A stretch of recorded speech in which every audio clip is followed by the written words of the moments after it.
The first piece of software for music production that I'm going to talk about is called the Digital Audio Workstation, or DAW, also called a DAW by some. There's so many different options of DAWs to choose from. I use something very specific for my workflow. It may not be what works for your workflow. This is why I'm talking about with the demos. You have to download everything. But I'm going to go through a little bit and we're going to talk about DAWs, what they do, what they don't do. Here we go. Okay, so here we are. This is a DAW, or Digital Audio Workstation. This can look really intimidating at the outset. This is a very intimidating, odd-looking, empty screen right now. So you don't see anything resembling anything music. This is like not what you did this course for. You're like, this is a computer program. I don't want to look at this. This is horrible. Don't worry. We're going to go through everything, make it super simple. This program is called Reaper. This is the program I use most often. I do use other DAWs like Ableton Live for specific settings, and I use Logic when I collaborate with Mac user friends. I do not have a Mac. I work on a PC, so I don't have access to Logic. Logic is basically the better version of GarageBand. If you have GarageBand and you have a Mac, GarageBand's great. It doesn't host virtual instruments. That's the one detractor, and totally worth the couple $100 upgrade to Logic. Logic's great. Use it if you have it. So I use this program. It's called Reaper. Reaper is a piece of software that was pretty grassroots, I believe, from its beginnings, and very, very cheap. That's the main reason I started using it. Back in 2011, I was unemployed. I didn't have any money to spend on music software. This was a free trial that really never ended. You just had to get rid of the nag screen. It would say opening in 30 seconds, and you just have to sit there and stare at it. So this was something I did want to get rid of the nag screen, but I also wanted to invest in it because it's a great piece of software. It's $60 for a non-commercial licensed version. If you do commercial stuff, you're not going to worry about the $240 or whatever it is for a full commercial license. This piece of software has an amazing amount of capability for being that cheap. For $60, it's just a no-brainer. So you can host virtual instruments inside of it. You can mix, master, whatever. Everything is available to you. The reason I use Reaper is because I'm used to it. So I've heard in the past, and I agree with this, the best DAW is the one that you know. If you already know how to use Pro Tools, if you already know how to use any other piece of software, I highly recommend you go through and just try and use that in the workflow, see how it does for you first. Especially if you've already purchased it, just use it. Reaper's great. Reaper is cross-platform. You can get it on Mac and Windows PC. I think it also is available for Linux, but obviously you're probably not a Linux user if you're watching this course. Linux is for people who actually like computers, and you don't. Essentially, this is what you get when you first open Reaper. It's a blank screen. I'm going to show you how very quickly you can build a song, and I'm going to go through each of the pieces. Okay, so the first thing I'm going to do is create a new track. So I'm going to right-click up here. I'm going to hit Track. Now, I'll expand this a little bit. So it's really interesting how different DAWs handle tracks. So a lot of DAWs separate what's called audio tracks and MIDI tracks. MIDI track is going to trigger a virtual instrument, and it just has note data. And an audio track is going to have recorded waveform information. Waveform is a digital representation of an analog recording. In Reaper, it's agnostic, meaning it doesn't care what kind of track it is. A track is a track. A track can be a MIDI track or an audio track. So right now, there's nothing in this timeline, which means that it could be either one still. So I'm just going to quickly hit the record button, and it's just going to start recording based on its input. So right now I have a keyboard hooked up, so I'm just pressing notes, and you'll see these little black lines showing up. Essentially, this is a MIDI track. This would be used to trigger notes and velocity, pitch information, and on-off information from a MIDI controller in a track. So real quickly, I just plugged a microphone into my interface and set it up to be available as a recording input in my DAW Reaper here. If you look at my screen right now, you can see this level jumping as I speak into the microphone. This is a Neumann KMS 105, by the way. It's a great stage mic. If you need a stage mic, that's a little more above the normal grade. So basically, I'm gonna go ahead and hit the record button. I haven't really set anything else up in the scene.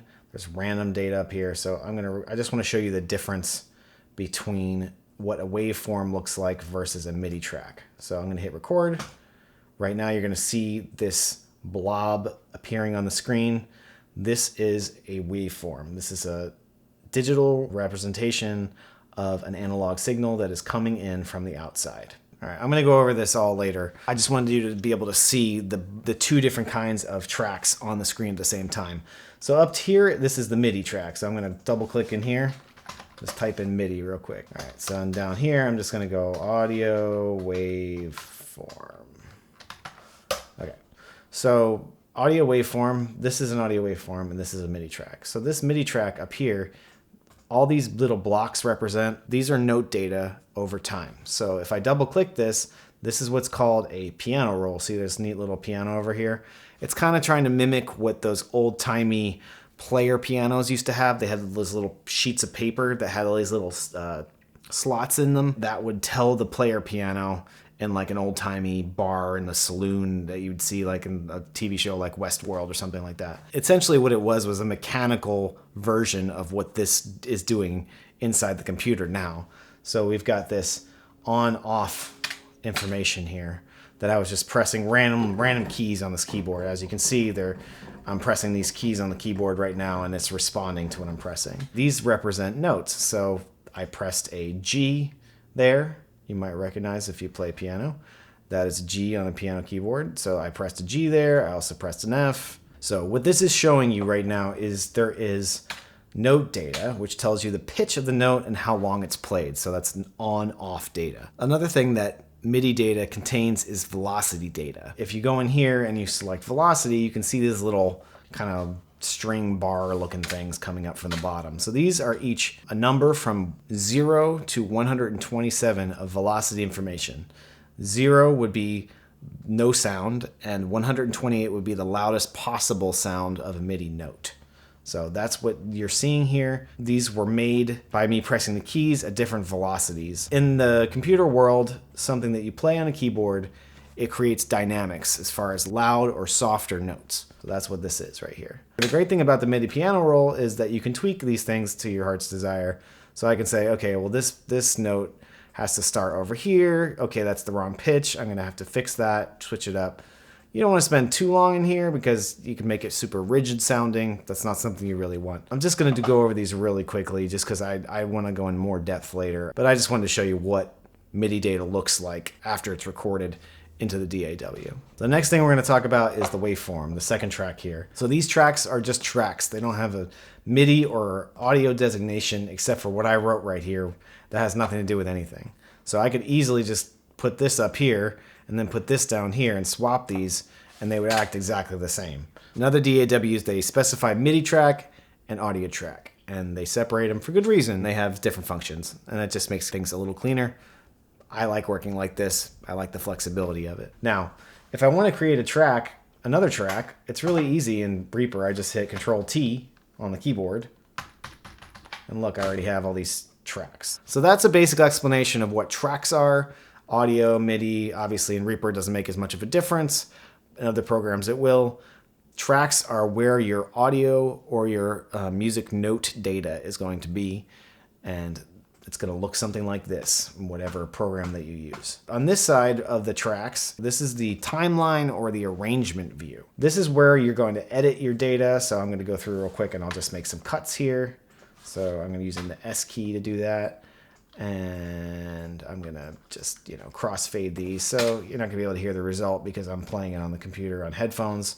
And I don't want to feed back because I have a live mic here. But essentially, I was able to perform an edit on these waves and actually add a crossfade. In general, this is where you're gonna spend a lot of your time in the timeline editing and manipulating clips. Each one of these is called a clip. That's the standard terminology, I think, of most DAWs. You've got MIDI data up here, you've got audio here. The great thing about clips is that you can copy paste them. So say I had this, I recorded a pattern, I really like it. I want to, I'm making a song that repeats over and over again.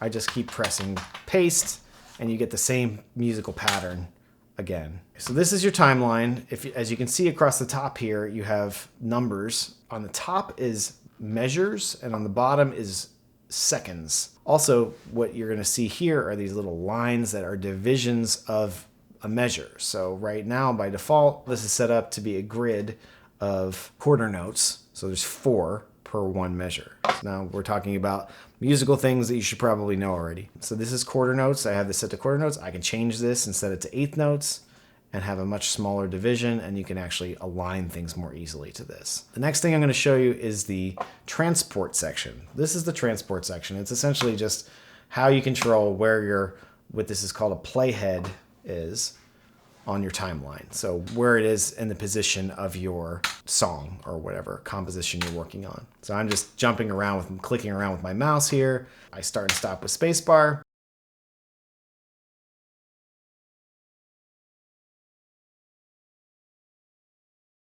And as you'll see, as I'm doing that down here, you'll see that the pause button will be toggling on and off. So audio's MIDI notes are playing, and they stop when I hit the pause button. Then you hit stop, and it actually stops the transport entirely. So pause and stop are a little bit different as far as where the playhead ends up. So if I press play, and I press pause, it'll stop right there. If I press play and then stop, it'll jump back to the front of the position. So, and then you've got a couple other features here. This looks like a little track back and track forwards that you might be familiar with on any kind of music player. So that's essentially just going from the beginning and then to the end. If you have a home key on your keyboard, you can also use home and end. Same kind of thing. Most DAWs have that function. You have two other buttons on this, and one of them is your record. So that's going to record more. Since I have this selection up here, I'm recording a new track over top of the other track that I made. So see those little notes, the note data coming up as I press that button. That's what that's doing. So now there's two different what's called takes. I won't worry about what that means for right now, but essentially if you're in a recording studio, you'll hear the term takes, as in you're recording a take of vocals or recording an acoustic instrument. That's what this is. It's just the digital version of that. The last button here is it says toggle repeat, aka loop. So I say, okay, I want to repeat this one section here.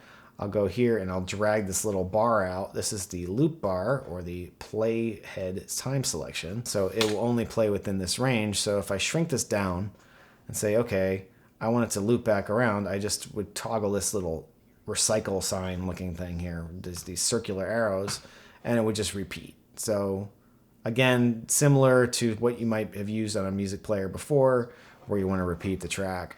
Same thing applies here if you want to repeat a section of your track that you're working on. Again, I'm only going over these things in Reaper. It's going to be slightly different in the DAW that you use if it's not Reaper. This is generally how things work though. It's pretty intuitive as far as once you learn one, you might be able to apply it to many more. The last thing I'm going to talk about here on this transport bar is this gives me some feedback data of what the selection is. As you see, I'm changing the selection, and it's changing these numbers here. Don't worry about that for now. Just a nice little thing of feedback, and you actually can type the numbers in here if you want, and it changes it. What I really want to get into here is the beats per minute, BPM. Now, when I change the BPM, I'm going to go from 120 to 90.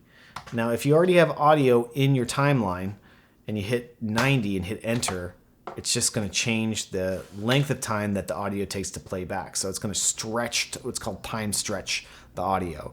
This is the same in a lot of DAWs. It will automatically time stretch the audio. Usually it sounds okay.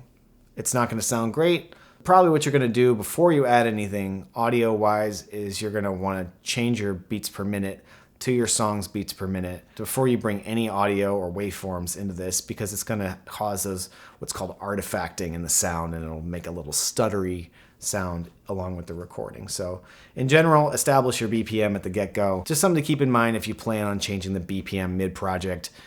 Just be careful that you don't do it drastically, or you will end up with artifacts in your audio files. Last thing I'm going to talk about on this transport bar is your time signature. For those of you who are musicians, and you should be, it's like I said at the beginning, this course was made for musicians, so you should know what a time signature is. If you want to change your time signature to 3/4, go for it. You can just type it right in here. Now we're 3/4, and we could do 6/8, we can do 13, I don't know. Yeah, 13/4, sure. Anything you want. This is all part of this interface. Very easy to manipulate these things. For now, I'm going to stick it on 4/4. All right, so that's the basics of the transport bar. Now I'm going to go down a little farther, and we're going to go over the mixer, which is another really important part of the DAW. I'm going to stretch this out just a little bit just so you can see This is our mixing panel. If you were in an actual recording studio, this is essentially your mixing console down here. The difference between this is that you don't have to unplug and replug a bunch of things to reorganize your tracks. You can just click and drag and move these around. So if I had, say this was drums and I want to group the drums together and I wanted to record some extra drums on the end of the project, okay, I'm going to drag that down to the end, and then I'll just, from here, I'll create a new track and then add my drums and keep going. It's great to look at visually just to give you an idea of where your levels are at. Some people don't even use the mixer. I think it's good to have a combination of your mixer and your timeline.